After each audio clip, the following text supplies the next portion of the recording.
कैसा हो अगर आपको एक ऐसी जगह के बारे में पता चले जो बहुत खूबसूरत हो, जहाँ सिर्फ सुकून हो, वहाँ कोई भी ना गया हो, ना कभी किसी ने उस जगह को देखा हो। वेल, आज की हमारी ये कहानी एक ऐसे ही आइलैंड के बारे में है। इस कहानी में रिचर्ड नाम का एक अमेरिकन टूरिस्ट होता है जिसको एडवेंचरस जगहों पर जाना और उनको एक्सप्लोर करना बहुत पसंद है। और इस बार उसने थाईलैंड के एक बीच को चुना है जहाँ के सिर्फ कुछ ही हिस्सों तक टूरिस्ट और कुछ लोगों को आने जाने की परमिशन है। लेकिन यहाँ पर उसके साथ क्या क्या होने वाला है ये आपको आगे कहानी में पता चलेगा। आज के हमारे इस कहानी को फेमस डायरेक्टर डैनी बॉयल ने डायरेक्ट किया है, इसीलिए समय को ना गवाते हुए चलिए जल्दी से स्टार्ट करते हैं आज के फिल्म की कहानी को।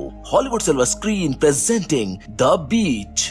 तो रिचर्ड अब लोकल की तरह ट्रैवल करके उस जगह पर पहुंच जाता है। दरअसल रिचर्ड को फ्लाइट से ज्यादा लोकल की तरह ट्रैवल करना पसंद है। रिचर्ड जहां भी जाता है वहां के लोगों के साथ घुल मिल जाता है और उनके कल्चर को पसंद करना, उसके बारे में और जानकारी इकट्ठा करना उसको अच्छा लगता है। इसीलिए वो यहाँ पर आया है क्योंकि उसने इस बीच के बारे में काफी सुना है। शाम होने पर रिचर्ड अपने होटल में जाता है, लेकिन उससे अपना रूम का डोर ही नहीं खुलता है। तभी एक लड़की वहाँ पर आती है जिसका नाम फ्रैन होता है। रिचर्ड उसे देखकर उसकी खूबसूरती में खो जाता है और फ्रैन भी उसके डोर को ओपन कर देती है। पर इसके आगे वो कुछ और सोच पाता, इतने में ही फ्रैन का बॉयफ्रेंड ईथन वहाँ पर आ जाता है। ये देखकर रिचर्ड का दिल टूट जाता है और उसी टूटे हुए दिल को लेकर रिचर्ड सोने के लिए चला जाता है। लेकिन अब न जाने कहां से डैफी नाम का एक आदमी रिचर्ड के रूम के विंडो को खोलकर उसमें से झांकने लगता है। दरअसल वो आदमी रिचर्ड से सिगरेट मांगने की कोशिश कर रहा है, लेकिन रिचर्ड गुस्से में उसको मना कर देता है। वो आदमी कहता है कि गुस्सा मत करो, मैं यहाँ पर तुम्हें कुछ बताने आया हूँ। मुझे कहीं से पता चला है कि तुम काफी एडवेंचरस जगहों पर घूम चुके हो। क्या तुमको पता है यहाँ पर एक ऐसी जगह है जहाँ पर हर कोई पहुँच नहीं पाता और वो आइलैंड किसी जन्नत से कम नहीं है। रिचर्ड को उसकी बातों में इंटरेस्ट आने लगता है, लेकिन वो ऐसा शो करता है कि वो इंटरेस्टेड नहीं है। जिसके बाद वो उसको कुछ और बातें भी बताता है। वो कहता है कि वो जगह दुनिया की गिनी चुनी जगहों में से एक है जहाँ का पानी पूरा नीला है। मैं कई सालों पहले वहाँ पर गया था, लेकिन कुछ कारणों की वजह से मुझे वहाँ से बाहर कर दिया गया। लेकिन वहाँ पे मेरे साथ गए हुए लोग अभी भी रहते हैं, क्योंकि जो भी वहाँ एक बार पहुँच जाता है वो वहीं का होकर रह जाता है। उसका वापस आने का भी मन नहीं करता। अब रिचर्ड उसकी बातों को इग्नोर कर देता है और सो जाता है, लेकिन उसके दिमाग में डैफी की कही हुई सारी बातें घूम रही होती है। अगले दिन जब वो बाहर से घूमकर अपने रूम में आता है तो वो देखता है कि उसके डोर के हैंडल पर एक मैप लगा हुआ है, जो कि शायद डैफी ने रखा है, क्योंकि उसके अंदर किसी बीच का नक्शा बना हुआ है। वो फौरन उसके रूम में जाता है जो कि उसके साइड में ही था, और जैसे ही वो डोर खोलता है तो वहाँ के नजारे देखकर उसके होश ही उड़ जाते हैं, क्योंकि डैफी ने खुद को बड़ी ही बेरहमी से मार डाला था। जिस पर रिचर्ड सोचता है कि ऐसे कोई खुद के साथ कैसे कर सकता है। वो यही सब सोचते हुए वहाँ से बाहर आ जाता है, लेकिन तभी वहाँ पर पुलिस आ जाती है। वो उसे पूछताछ के लिए पुलिस स्टेशन ले जाती है, जहाँ पर फ्रैन भी मौजूद होती है। उसके साथ कई गेस्ट भी होते हैं जो उस होटल में रुके हुए थे। लेकिन थोड़ी पूछताछ के बाद रिचर्ड को छोड़ दिया जाता है, क्योंकि उसको तो इस केस के बारे में कुछ पता ही नहीं था। अब वो उस मैप को भी अपने साथ ले जाता है जो डैफी ने दिया था, और रूम में जाकर उसे अच्छे से देखने लगता है। रिचर्ड के अंदर अब उस जगह को लेकर इंटरेस्ट जागने लगता है कि ऐसी कौन सी जगह है जो लोगों को वहां से आने ही नहीं देती। वो जगह आखिर कैसी होगी। उसे एक बार तो ऐसी जगह जरूर जाना चाहिए, पर वो अकेले तो वहां बिल्कुल भी नहीं जा सकता था। इसीलिए वो फ्रैन और उसके बॉयफ्रेंड ईथन को उसके साथ जाने को पूछता है, और उन दोनों को उस आइलैंड के बारे में वही बताता है जो डैफी ने उसको बताया था। वो उन बातों को काफी बड़ा चढ़ाकर बताता है, जिससे कि वो दोनों मान जाए। उसकी बातों को सुनकर वो दोनों तुरंत ही मान जाते हैं, पर इस जगह के बारे में रिचर्ड ज्यादा कुछ भी नहीं जानता था। इसीलिए वो जॉनी से कहता है कि तुम ट्रांसपोर्टेशन को देख लो, बाकी मैं सब कुछ संभाल लूंगा। अगले दिन वो तीनों निकल जाते हैं, लेकिन वहाँ पहुँचना इतना आसान नहीं था। इसलिए पहले तो वो एक दूसरे बीच पर रुकते हैं जहाँ इन्हें एक दिन रुकना होगा, क्योंकि यहाँ से उस आइलैंड पर जाने वाली बोट कल सुबह निकलेगी। इसीलिए सभी अपने रूम्स को बुक कर लेते हैं। रात में जब रिचर्ड अपने रूम में आता है तो उसको पता चलता है कि उसने अपनी कीज को खो दिया है। इस बात से उसे खुद पर बहुत गुस्सा आता है, क्योंकि कुछ दिनों से वो काफी लापरवाह हो गया है। उसे इस तरह से परेशान होता देख उसके साइड वाले लड़के उसे अपने साथ बैठाने के लिए बुला लेते हैं। काफी देर तक उनकी बातें चलती रहती है। जैक, जो कि उन्हीं में से एक लड़का था, वो रिचर्ड को बताता है कि उसको यहाँ पर आए हुए 2 दिन हो चुके हैं और मैं तब से एक आइलैंड के बारे में सभी के मुंह से सुन रहा हूँ। लोगों का कहना है कि वो जगह किसी जन्नत से कम नहीं है और वहाँ का पूरा पानी नीला है। अगर मुझको वहाँ जाने का रास्ता मिल जाए तो मैं सबसे पहले वहाँ जाऊँ और किसी को उस जगह के बारे में ना बताऊँ। ये सब सुनकर रिचर्ड समझ जाता है कि ये किस जगह के बारे में बात कर रहा है, इसीलिए वो मुस्कुराकर बात को टाल देता है। अगले दिन इनकी बोट के जाने का टाइम आ जाता है, जहाँ पर हम रिचर्ड को डैफी के दिए हुए मैप की एक कॉपी बनाते हुए देखते हैं, जिसको वो जैक के रूम के नीचे डाल देता है। रिचर्ड ऐसा इसलिए करता है ताकि किसी को पता रहे कि वो लोग कहाँ जा रहे हैं। उसने उस मैप के पीछे लिखा होता है कि अगर वो दोनों भी वहाँ पर आना चाहते हो तो आ सकते हो, पर अपने जिम्मेदारी पर, क्योंकि उसके पास इतने पैसे नहीं हैं कि वो औरों को वहाँ पर ले जा सके। अब ये तीनों उस आइलैंड के पास में ही एक बीच पर उतर जाते हैं, क्योंकि कोई भी बोट वहाँ जाने को राजी नहीं थी। लेकिन गनीमत से ये लोग उस आइलैंड से ज्यादा दूर नहीं है, इसीलिए ये तीनों डिसाइड करते हैं कि ये स्विम करके वहां तक जाएंगे। जिसके बाद ये तीनों लाइफ जैकेट पहनते हैं और निकल जाते हैं। लेकिन इन्हें जिस जगह पर जाना है वो भी थोड़ी दूरी पर है। उससे पहले इनका सामना घनी झाड़ियों से होता है, जिससे कटते पिटते ये लोग ऐसी जगह पहुंच जाते हैं जिसको देखकर इनकी आंखें खुली की खुली रह जाती है। वहां असल में गांजे की खेती हो रही थी। रिचर्ड की नजर वहां पर बैठे हुए एक पतलू बंदर पर पड़ती है, जिसके नीचे उसका मालिक बैठा हुआ था, जिसके हाथ में एक बंदूक भी थी। वो बंदर इन लोगों को देख लेता है, इसीलिए वो अपने मालिक को उठा देता है। लेकिन इससे पहले कि वो आदमी उनको देख पाता, रिचर्ड फौरन उन दोनों को लेकर खेत में छुप जाता है। लेकिन थोड़ी देर में आदमी की नजर इन तीनों पर पड़ जाती है और वो अपने और आदमियों को बुला लेता है। इसीलिए ये फौरन वहां से तेजी से भागना शुरू कर देते हैं। लेकिन इनको लेट कर ही भागना होगा, क्योंकि अगर ये खड़े हुए तो वो इनको गोली मार देंगे। थोड़ी दूर भागने के बाद इनका रास्ता खत्म हो जाता है, क्योंकि अब इन तीनों के सामने एक बहुत ही बड़ा झरना था, जिसकी गहराई का इन लोगों को कोई अंदाजा नहीं था। मतलब कि अगर ये नीचे कूद गए और पानी कम हुआ तो ये लोग मारे जाएंगे। ईथन को डर लगने लगता है कि कहीं वो लोग उसको मार न डाले, इसलिए वो रिचर्ड पर गुस्सा करना शुरू कर देता है। लेकिन तभी पीछे से फ्रैन आकर पानी में कूद जाती है, जिसके बाद ये दोनों भी बारी बारी पानी में कूद जाते हैं। इन लोगों को कुछ भी नहीं होता, क्योंकि पानी की गहराई बहुत ज्यादा होती है। अब तीनों मस्ती करना शुरू कर देते हैं, क्योंकि ये जगह काफी खूबसूरत थी। पर तभी एक ब्लैक आदमी, जो कि वहीं का लोकल था, इनको देख लेता है और क्लैपिंग करते हुए बताता है कि मैं जब यहाँ पर आया था तो मुझे झरने में कूदने में काफी समय लगा था, लेकिन तुमने तो ये चुटकियों में कर दिखाया। उसको देखकर ये तीनों डर जाते हैं और भागना शुरू कर देते हैं कि कहीं वो इन्हें मार न दे। पर ऐसा होता नहीं है, बल्कि वो तो उल्टा उन्हें अपने साथ चलने को कहता है और ऐसी जगह पर ले जाता है जो कि इस दुनिया से परे है और इस दुनिया के रीति रिवाजों से अलग है। पर ये जगह असल में हमारी ही दुनिया से आए हुए कुछ लोगों ने बसाई है, जो कभी यहाँ से लौटकर गए ही नहीं। लेकिन उनके बाद यहाँ कोई नहीं आया और यही इस जगह की खासियत है। यहाँ पर चारों ओर बहुत सुकून है। लोग यहाँ बिना किसी बिजली, कार पोल्यूशन और इंटरनेट के रह रहे हैं। बस उन्हें अपना पेट पालने के लिए और अपने बच्चों को खिलाने के लिए काम करना पड़ता है। इसीलिए वो इस जगह पर गांजे की खेती करते हैं और उसे ही बेचकर अपना पेट भरते हैं। अब यहाँ पर वो आदमी इन तीनों को अपने सरदार सेल के पास लेकर जाता है, जो कि एक रशियन है। वो यहाँ पर एक टूरिस्ट के तौर पर आई थी और उसी ने ही ये जगह बसाई है। वो रिचर्ड से पूछती है कि तुम्हें इस जगह के बारे में कैसे पता चला। वो उसको वही मैप दिखाता है जो डैफी ने उसके लिए छोड़ा था, जिसको देखकर वो उसको देने वाले का नाम पूछती है।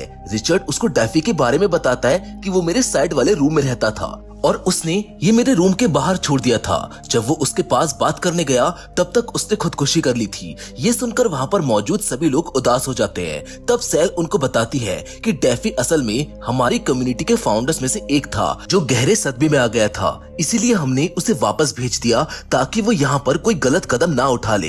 लेकिन उसने ये काम वहाँ पर जाकर कर लिया। सेल रिचर्ड से ये भी पूछती है कि उसने इस मैप के बारे में और किसी को तो नहीं बताया, जिस पर वो तीनों मना कर देते हैं। पर असल में रिचर्ड ने उन दोनों लोगों को भी बता दिया था, लेकिन इस बारे में वो इन लोगों को कुछ नहीं बताते।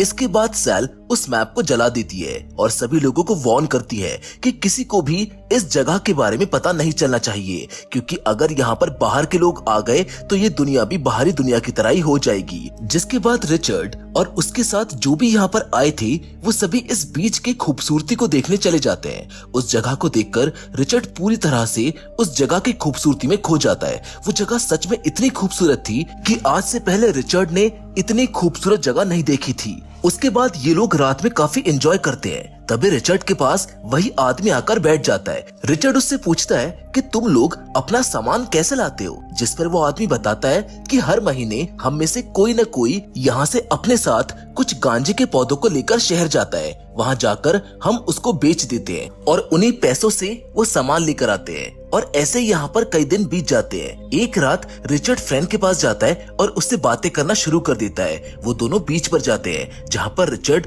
उसको इनडायरेक्टली कह देता है कि वो उसको पसंद करने लगा है, लेकिन उसे इस बात की उम्मीद नहीं थी कि फ्रेंड भी उसको हाँ कर देती है, वो भी उसको पसंद करती है। जिसके बाद दोनों समुद्र में जाते हैं और काफी एंजॉय करते हैं। अगले सुबह होने पर ईथन को इस बारे में पता चल जाता है कि फ्रेंड और रिचर्ड का आपस में कुछ चल रहा है, इसीलिए वो रिचर्ड के साथ लड़ाई कर लेता है और फ्रैन से ब्रेकअप भी। अब यहाँ फ्रैन रिचर्ड के साथ ही रहने लग गई थी। धीरे धीरे दिन बीतने लगते हैं और एक दिन दोपहर में बारिश होने लगती है। सभी लोग मछलियाँ पकड़ने के लिए बारिश के रुकने का इंतजार कर रहे थे, लेकिन तभी रिचर्ड समुद्र में कूद जाता है और जब वो ऊपर की सतह पर आता है तो वो नोटिस करता है कि सभी लोग उसके पास भागते हुए आ रहे हैं और हाथ हिला रहे हैं। उन्हें देखकर वो कुछ नहीं समझ पाता, लेकिन जैसे ही रिचर्ड पीछे मुड़ता है तो उसको वहाँ पर एक शार्क उसकी तरफ आती हुई दिखती है, जिसको देखकर रिचर्ड डर जाता है और भागना शुरू कर देता है। पर आखिर में वो हार मान जाता है, क्योंकि उसको लगने लगा था कि वो अब नहीं बचेगा। लेकिन कुछ ही देर बाद न जाने कहां से उसमें फिर से हिम्मत आती है और जो मछली मारने वाला भाला उसके पास था उससे वो शार्क को मार देता है। उसकी ये बहादुरी देखकर लोग उसकी काफी तारीफ करते हैं, लेकिन एक आदमी कहता है कि जिस शार्क को तुमने मारा वो सिर्फ एक बच्चा था और अब उसकी माँ जरूर यहाँ पर आएगी। लेकिन सब इस बात को इग्नोर कर देते हैं। अब यहाँ पर इनके पास एक और दिक्कत आ जाती है। बारिश की वजह से इनके पास जो भी सामान था वो खराब हो जाता है, जिस पर इनके लीडर सेल कहती है कि मैं रिचर्ड के साथ सारी जरूरतों का सामान लेने शहर जा रही हूँ, जिसको जो कुछ भी चाहिए वो रिचर्ड को लिखवा दो। सभी लोग एक एक करके रिचर्ड को चीजें लिखवाने लगते हैं, जैसे कि टूथब्रश, ब्लीच, बैटरी, शर्ट और बहुत सारी चीजें, जिन्हें लेने के लिए वो लोग शहर चले जाते हैं। वहाँ जाकर रिचर्ड एक एक करके सभी चीजों को ले लेता है, लेकिन जब वो एक जगह खड़े होकर अपने चारों तरफ देखता है तो वो समझ जाता है कि वो सच में एक जन्नत से निकलकर बाहर आया है। ये जगह शायद उसके लिए नहीं बनी है। वहाँ के लोगों का सही कहना था कि अगर यहाँ और भी लोग आ गए तो ये खूबसूरत जगह भी बाहरी दुनिया की तरह बर्बाद हो जाएगी। अब सैल और रिचर्ड दोनों एक बार में बैठे होते हैं कि तभी वहाँ पर जैक और उसके साथी लोग वहाँ पर आ जाते हैं। ये वही थे जिन्हें रिचर्ड ने वो मैप दिया था। वो लोग उससे कहते हैं कि हम लोग जल्दी वहाँ पर जाने वाले हैं, जिस पर रिचर्ड उनसे कहता है कि वो सब एक मजाक था, ऐसी कोई जगह एग्जिस्ट ही नहीं करती है। लेकिन वो लोग मानने के लिए तैयार ही नहीं थे। उनके जाने के बाद सेल कहती है कि उसको पता चल गया है कि तुमने और लोगों को भी इस आइलैंड के बारे में बता दिया है, और अगर तुम चाहते हो कि ये बात किसी को पता ना चले तो तुम्हें मेरी एक शर्त माननी पड़ेगी। और वो शर्त थी कि उसे उसके साथ इंटीमेट होना होगा, जिसके लिए रिचर्ड हाँ कर देता है। और अगले ही दिन वो दोनों सब जरूरत का सामान लेकर आइलैंड पर पहुंच जाते हैं। अब सभी लोग बीच पर काफी मजे कर रहे थे, किसी को कोई बात की टेंशन ही नहीं थी। लेकिन एक दिन इनके दो लोगों पर शार्क हमला कर देती है। जब ये मंजर रिचर्ड देखता है तो वो काफी डर जाता है। वो भागते हुए दूसरे आदमी के पास जाता है जो कि दर्द से तड़प रहा था, और उसे बचाने के लिए वहाँ पर कोई मौजूद ही नहीं था। उसके पैर को आधा शार्क ने खा लिया था।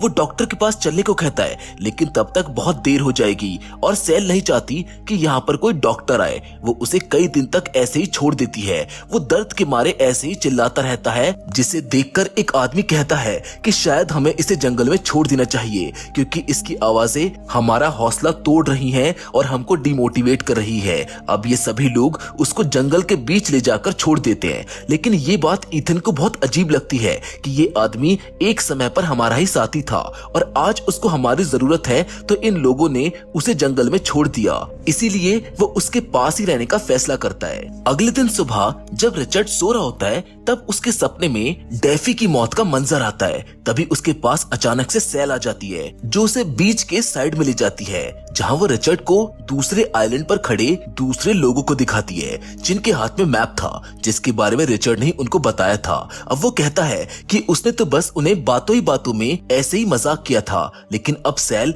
उसके इस झूठ को पकड़ लेती है और उसको वहीं रुकने को कहती है ताकि जब वो यहाँ पर आए तो वो कैसे भी करके उन्हें यहाँ से वापस भेज सके। अब कई दिन ऐसे ही बीत जाते हैं, लेकिन वो लोग अभी तक इस जगह नहीं आए थे। यहाँ रिचर्ड जैसे तैसे करके अपने दिन गुजार रहा था, लेकिन एक रात उसके पास फ्रेन आती है जो उसे थप्पड़ मारती है और कहती है कि सेल ने सभी को तुम्हारे और शहर में जो कुछ भी हुआ था उसके बारे में सबको बता दिया है, इसीलिए अब तुम्हें यहीं पर रहना होगा। अब यहाँ रिचर्ड अकेला पड़ चुका था क्योंकि ना तो वो अब अपने लोगों के पास जा सकता था और ना ही शहर लौट सकता था। उसे अब कई अजीब अजीब से विजन आने शुरू हो जाते हैं और वो ऐसे ही जंगल में खुद को एक गेम में फंसा हुआ पाता है। जब उसको भूख लगती है तो वो कुछ कीड़ों को पकड़कर खा लेता है। फिर एक दिन वो देखता है कि वो जो लोग थे वो इस आइलैंड पर आ रहे होते हैं। वो फौरन उनके पास जाता है और उनको वार्न करने की कोशिश करता है, पर तब तक वो लोग उस गांजे के खेत में घुस गए थे। वो लोग बिल्कुल वैसे ही एक्साइटेड होते हैं जैसे रिचर्ड और उसके दोस्त थे, लेकिन इनकी किस्मत उतनी ज्यादा अच्छी नहीं थी। इन सभी को वो स्मगलर्स देख लेते हैं। वो लड़के स्मगलर्स को पैसे देकर अट्रैक्ट करने की कोशिश करते हैं, लेकिन एक आदमी उन सभी को गोली मार देता है क्योंकि यहाँ पर किसी भी बाहरी इंसान को आना मना था। ये सब रिचर्ड देख लेता है और डर कर भागने लग जाता है, लेकिन उसको भी एक आदमी देख लेता है और उसके पीछे पड़ जाता है, लेकिन वो उस तक नहीं पहुंच पाता। रिचर्ड यहाँ से सीधा फ्रैन के पास जाता है जो उसको ईथन के पास लेकर जाती है। तब रिचर्ड बताता है कि हमारी वजह से अब यहाँ पर कई लोग आ रहे हैं। अभी 4 लोग आए थे जिनको मार दिया गया, इसलिए हमें यहाँ से फौरन भागना होगा। ईथन उस आदमी को सॉरी बोलता है जो कि यहाँ पर जख्मी था, जिसके बाद वो उसका गला दबाकर उसको मार डालता है। वो तीनों भागना शुरू कर देते हैं, लेकिन इतने में ही रिचर्ड के पीछे से कोई हमला कर देता है जिससे वो वहीं बेहोश होकर गिर जाता है और जब उसकी आंखें खुलती हैं तो वो खुद को उसी आइलैंड पर पाता है। उसके सामने वही सब लोग थे जिनके साथ में वो इतने दिनों से रह रहा था, लेकिन उसके सामने वो स्मगलर का लीडर भी होता है जो कहता है कि अब यहाँ पर और भी लोग आ रहे हैं और हमारे बीच में डील हुई थी कि कोई भी नया आदमी यहाँ पर नहीं आएगा। दरअसल सेल ने पहले ही इस आदमी से डील की थी। वो यहाँ पर अकेले रहना चाहती है, लेकिन अब हालात बिगड़ रहे हैं। वो स्मगलर कहता है कि मैंने तुम्हें मना किया था, अब तुम यहाँ से चली जाओ या मेरे हाथों से मारे जाओ। सेल स्मगलर के लीडर से कहती है कि ये सब रिचर्ड की वजह से हो रहा है और तभी वो स्मगलर सेल को एक बंदूक देता है जिसमें एक ही गोली थी। वो उसे रिचर्ड के ऊपर चलाने को कहता है, लेकिन यहाँ पर सब उसको ऐसा करने से मना करते हैं क्योंकि रिचर्ड उनके बीच का आदमी है और उनका दोस्त भी। लेकिन सेल को यहाँ पर रहना था क्योंकि यहाँ पर उसकी चलती है, उसकी पावर है, वो यहाँ के लीडर थी, इसीलिए वो गोली चला देती है। लेकिन रिचर्ड नहीं मरता क्योंकि वो चेम्बर खाली था। सेल की हरकत देखकर सब लोग उससे नाराज हो जाते हैं, उनका भरोसा उसके ऊपर से उठ जाता है, इसीलिए सभी लोग वहां से जाने लगते हैं। सेल बहुत कोशिश करती है कि वो उनको रोक ले, लेकिन वो नहीं रुकने वाले थे और वैसे भी बिना प्रजा के राजा किसी काम का नहीं होता, इसीलिए सेल वहीं बैठकर रोने लगती है क्योंकि जो शहर उसने बसाया था वो अब उजड़ रहा है। यहाँ वो सभी लोग अपने सामान को लेकर शहर जाते हैं, जिसके बाद हमें कहानी 1 साल बाद की दिखाई जाती है, जहाँ पर हम रिचर्ड को देखते हैं जो अपनी जिंदगी में वापस आ चुका है। फिर एक दिन वो एक साइबर कैफे में जाता है जहाँ पर उसको फ्रैन का मेल आया हुआ था, जिसमें फ्रैन ने एक ग्रुप फोटो भेजा हुआ था जिसमें उस आइलैंड के सभी लोग मौजूद थे और वो सभी लोग बहुत खुश लग रहे थे। उस फोटो के नीचे लिखा हुआ था द पैरेलल यूनिवर्स, क्योंकि वो एक ऐसी दुनिया थी जहाँ पर ना तो टीवी था और ना ही इंटरनेट, वहाँ पर सिर्फ सुकून था। जिसके साथ हमारी आज की कहानी यहीं पर खत्म हो जाती है। वेल, ये सोचने वाली बात है कि हम मटेरियलिस्टिक चीजों के पीछे इतना ज्यादा खो गए हैं कि हमने अपना चैन और सुकून दोनों को खो दिया है, जबकि आज की दुनिया इतनी ज्यादा फास्ट फॉरवर्ड हो गई है कि अगर किसी इंसान के पास ये सब ना हो तो उसे पिछड़ा हुआ समझा जाता है। वेल, अगर इस टेक्नो फ्रीक बढ़ती हुई दुनिया में आपको ऐसे किसी आइलैंड पर जाने का मौका मिले तो आप क्या करेंगे, हमें कमेंट करके जरूर बताइएगा। क्योंकि फिलहाल तो आज के वीडियो में बस इतना ही, लेकिन हम फिर से जरूर मिलेंगे और वो भी एक और नई इंटरेस्टिंग कहानी के साथ। लेकिन तब तक के लिए धन्यवाद।